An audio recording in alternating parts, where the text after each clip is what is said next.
Winnie and the Tooth Fairy.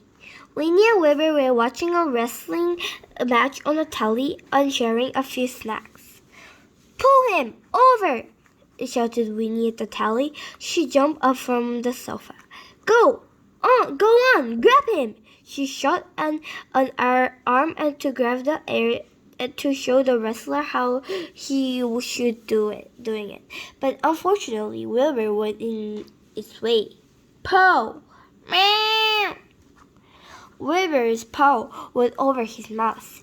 There was a look of panic in his eyes. "Oh, heck, Wilbur," said Winnie. "Have I punched all your teeth out?" Wilbur slowly took his paw away from his mouth. He opened his mouth and felt for each tooth with his tongue. They were all still there. "Thank you, Stinky Cheese, for that," said Winnie. "Shall I take you to Mr. Lincoln, the dentist, to check you over?" "Meow, meow, meow," said Wilbur, hurrying up to the curtain to get out of the reach. All right, said Winnie, "but you be careful.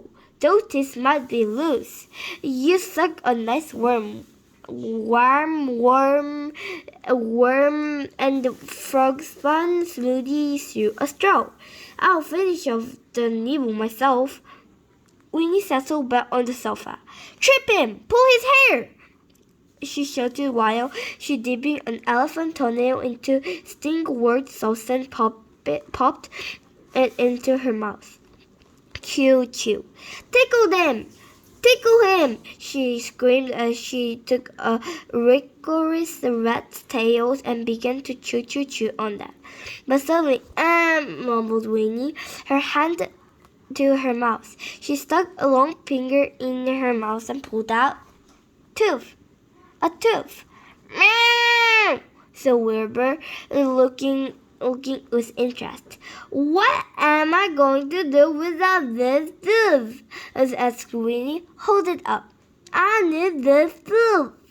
I can't fuck properly without it.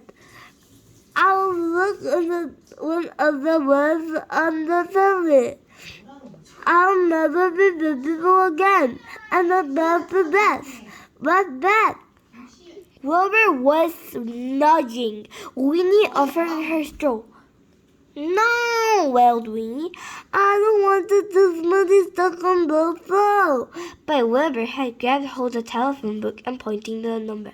No, wailed Winnie, even louder. I'm not going to Mrs. Darkling, never." But Wilbur had one more helpful hint to try. He was pirouetting it on his toes, his arms curved above his head, and the soppy look on his face. "What off?" asked Winnie. Then she got it. "Oh, I know. You are being silent." Wilbur nodded exhaustively. "Of course," said Winnie. "I can leave a tooth for the little fairy and get the with for her in a cavity for the roof." "Ooh, what a tooth for my wish, Wilbur." Actually, choosing her wish was easy. There was one thing more than any other that Winnie wanted just then. "I made what the mother told about telling my wish," said Winnie, "and there's my pen, Wilbur." Winnie scrawled her pen. "Well, looks good, doesn't it?" Wilbur curled a lip and shook his head. "Oh, stop looking at me like that, cat," said Winnie. I'm not glad good at writing. I just thought a letter might understand. Wilbur, what is homemade, please? Wilbur and writes it in his best poem writing. He wrote it very tiny and just right for a fairy. It said, "Please give Winnie a new tooth. Thank you. W and W." "Wilbur," said Winnie. "Winnie, I woke in the night something tickling on her face." "Atty-hoo!" said Sneeze. Winnie. Then pooh! She shouted. Then what's that? Horrible mammal. Then she sank back into snoring. Snore, pew, snore, pew. A little whittle tooth fairy smelt of summer breeze wafting over dew fresh meadow flowers sprinkled with icing sugar and love. Nobody had ever said pooh to her before.